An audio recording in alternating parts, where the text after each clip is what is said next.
Migala.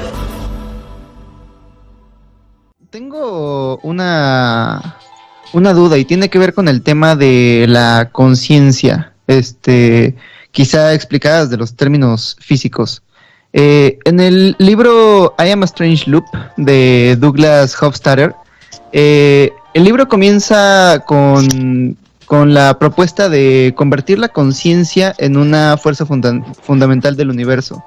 Y las razones que da para esta propuesta es, primero lo compara con el electromagnetismo, que en el siglo XIX trataba de explicarse desde otros términos físicos y no se podía, hasta que se empezó a entender como una fundamental del universo. Y la otra razón que pone es, pues que es irreducible, que todo lo que podamos entender de la conciencia, pues se entiende como desde la conciencia misma.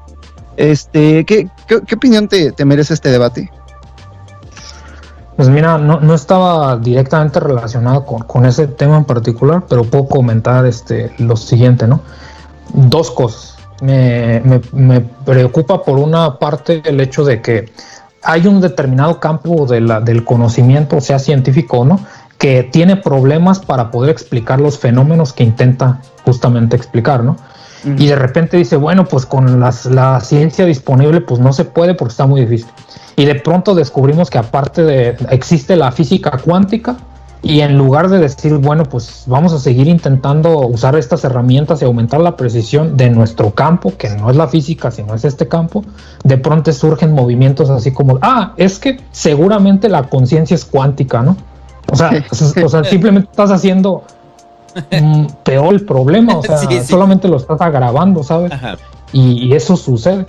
Y por otra parte, tendría que recurrir a que, por ejemplo, de alguna manera, y es un tema que se ha hablado en su podcast, es el tema de la, por ejemplo, de la conciencia, de una posible conciencia de una inteligencia artificial, ¿no? Y es entender que en un determinado organismo, el hecho de lo que sea que llamemos conciencia, o sea, en física no tenemos un observable que se llame conciencia, ¿no? Y también es bastante difícil definir qué sería, pues, la inteligencia. Pero gracias al avance de la inteligencia artificial, pues podemos dar un indicio de que sea lo que sean estas dos cosas, no necesariamente tienen que venir una con la otra, ¿no? Puedes tener inteligencia sin lo que llamas conciencia, por eso podemos tener lo que tenemos actualmente, ¿no? Sí, GPS, y ahora regresando un poco más hacia atrás, esto viene más en y se lo recomiendo, el libro de el gran diseño de Stephen Hawking. Explica, por ejemplo, cuál es en su perspectiva lo que viene siendo la inteligencia.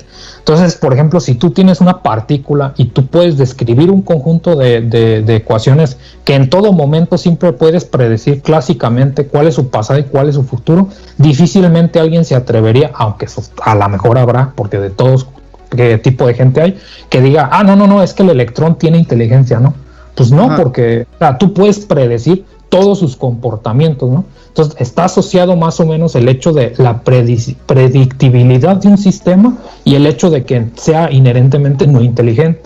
Ahora, tú dices, ok, pero ahora tengo un conjunto como un gas que tiene millones de partículas con muchísimo tipo de interacciones y eso seguramente es muy difícil, ¿no? Y dices, ok, seguramente sí es muy difícil, pero yo tengo herramientas como la mecánica estadística en la que yo puedo simplemente tener observables ahora macroscópicos y entender cosas que tienen una naturaleza microscópica y últimamente cuántica en términos de las cosas que siempre he podido medir, como la temperatura, por ejemplo, o por ejemplo el calor.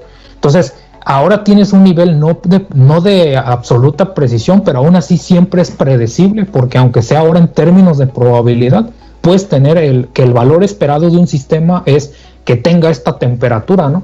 Entonces, un sistema que tiene una temperatura, la que quieras, o sea, 100 grados centígrados, en realidad en su descripción existe una probabilidad, aunque muy pequeña, de que tenga fluctuaciones en su temperatura, ¿no? Eso es parte de algo que la misma descripción física en el plano de la mecánica estadística se contempla. Entonces, un gas no lo puedes resolver en términos de todos sus comportamientos individuales, pero colectivamente lo puedes describir. Entonces tampoco dices que es un sistema inteligente. Pero ahora te escalas bastantes cosas y dices, técnicamente, si fuera posible, yo podría ver a esta persona que está frente a mí y empezar a construir todas las ecuaciones diferenciales, no lineales y altamente acopladas que describen la complejísima mecánica detrás de su puño que se está acercando hacia mí y ¡pum!, me golpeó, ¿no? O sea, sí, ahí hay una imposibilidad de decir, pues incluso aunque yo lo pudiera predecir, el tiempo que me requiera calcular, que posiblemente excede el tiempo que ha transcurrido en el universo, hace que en la práctica sea imposible predecir un sistema así de complejo a nivel de sus elementos. Entonces, básicamente lo que Hawking establecía es que desde su perspectiva, la inteligencia es ese parámetro que le determinamos a un sistema dependiendo de su grado y nuestra incapacidad de predecirlo. Por eso tenemos a campos que a lo mejor dices, podemos estudiar cómo se comportan las hormigas, ¿no? De cierta manera, nuestra inteligencia es superior relativamente a la de las hormigas, porque nosotros podemos predecir el comportamiento de las hormigas y las hormigas no nos pueden predecir a nosotros, ¿no? Y si llegara, o sea, hipotéticamente hablando, otra raza extraterrestre o lo que sea, ellos a lo mejor podrían predecirnos a nosotros completamente. Y comparativamente nosotros no tendríamos inteligencia, seríamos tal cual, o sea, un conjunto de seres vivos que nos creemos a nosotros mismos inteligentes, pero ellos ya desarrollaron a lo mejor una computadora cuántica y pueden simular nuestro comportamiento y nosotros todavía no. Entonces, de cierta manera, eso ya es hablar pues como de la conciencia, ¿no?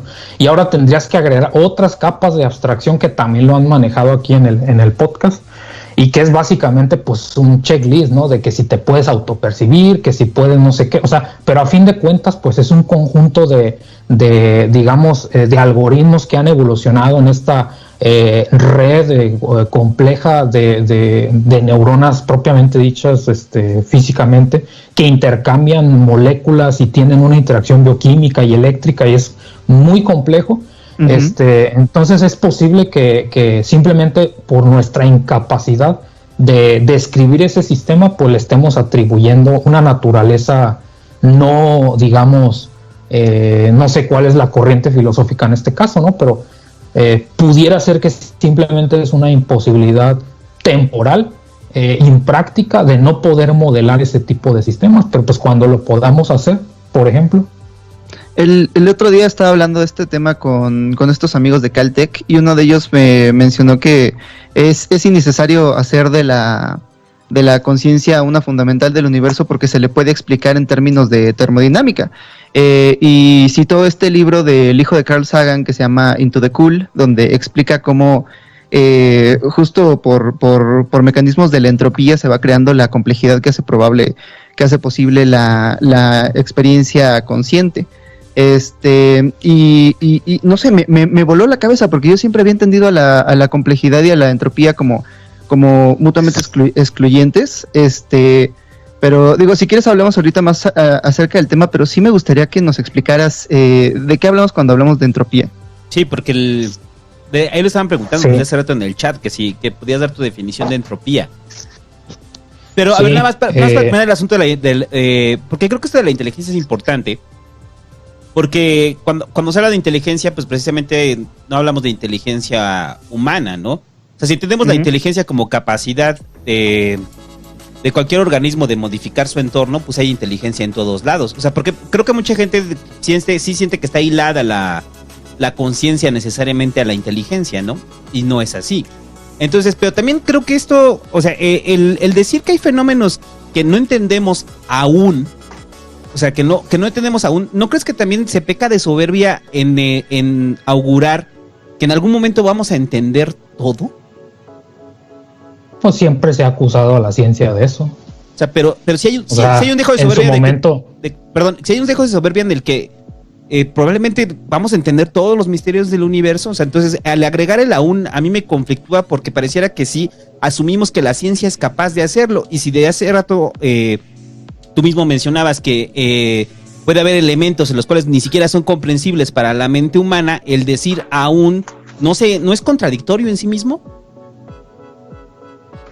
Bueno, pero digamos, si haces un ejercicio en este caso como de metaciencia, si se le puede llamar así, o sea, tú puedes analizar cómo es que evoluciona la cantidad de conocimiento científico, ¿no? Con respecto a lo que eventualmente tenemos por desconocido, que esa es la pregunta, es no sabemos qué tanto desconocemos. Entonces, si tú graficaras, o sea, involuntariamente eso, digamos, de alguna manera verías que es una función que va creciendo siempre pues con el tiempo. O sea, no pasa que de un día al siguiente ahora conocemos menos. Y la tendencia es a conocer más y de manera más rápida, porque a la par que construimos tecnología, podemos superar nuestras limitaciones. Y en última instancia, pues, instancia, un científico bien podría decir, bueno, pues tal vez yo no sea capaz de entender todas las complejas relaciones que hay dentro de este sistema, pero a fin de cuentas puedo construir un modelo que pueda probar que efectivamente funciona para predecir estos observables, sea capaz de entenderlo o no. Entonces, una cosa es pecar de soberbia y decir, yo voy a entender todo o sea, eso sí sería complejo, ¿no? Muy difícil, pero que el mecanismo del método científico inherentemente tenga la incapacidad, pues bastaría con un contraejemplo, o sea, demostrar que es imposible entenderlo mediante el método científico. Y en cada etapa de la ciencia, pues siempre ha dicho la gente, así como, bueno, muy bien que ya sabes la dinámica de las manzanas que caen de los árboles, pero pues ya te quiero ver cuando expliques el movimiento de los planetas, que evidentemente tienen una naturaleza así, y pues no, ¿verdad? Uh-huh. Y así con todas las cosas. Entonces, la tendencia es esa, o sea, si la tendencia es a conocerlo, si la tendencia es a conocerlo, pero hay elementos que escapan de nuestros propios sentidos, esa sería la función de la ciencia, darle poderlos conocer a través de la ciencia, aunque no sean perceptibles a nuestros propios sentidos. O sea, cuando tú hablas de que hay elementos que no conocemos aún, no quiere decir que los conozcamos en un futuro a través de nuestros propios sentidos o a través de nuestra propia experiencia, sino a través del propio avance científico. Entonces, sí, justo eso. Pero digamos que con esta forma exponencial del conocimiento científico, daría la historia de la humanidad para poder conocer todo. O sea, porque en ese aún, o sea, creo que es una puerta fácil, sí, pues. Cabrón, es una puerta fácil para decir, en algún momento vamos a conocer todo. Eso está cabrón porque tenemos que plantearnos antes la pregunta. Había un ejercicio filosófico interesante. Eran 3 preguntas muy, muy divertidas. Primero, ¿la realidad existe? Entonces, si la realidad existe, ¿la podemos conocer?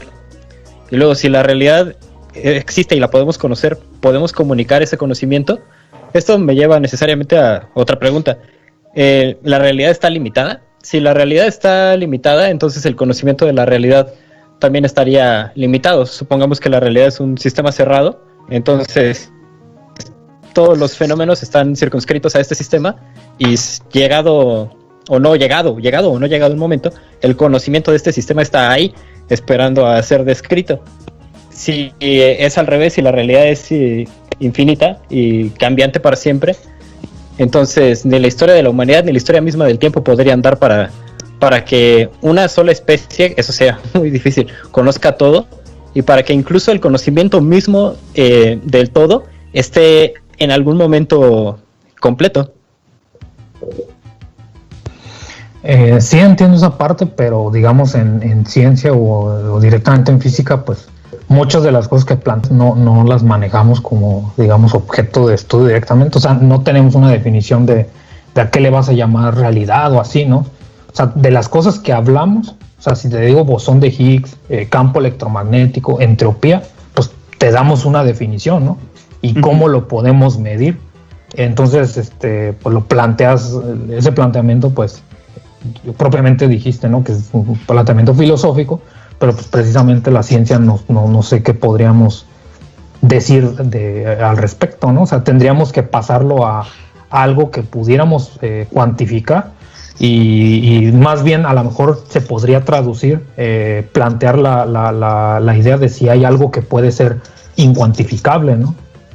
Pero incluso en física, pues, matemáticamente es posible trabajar con infinitos, cosa que en la práctica pues no tenemos conocimiento de algo que propiamente dicho sea infinito, ¿no? y nuestras herramientas matemáticas son capaces de manejar ese tipo de variables. Entonces, pues está complicado, ¿no?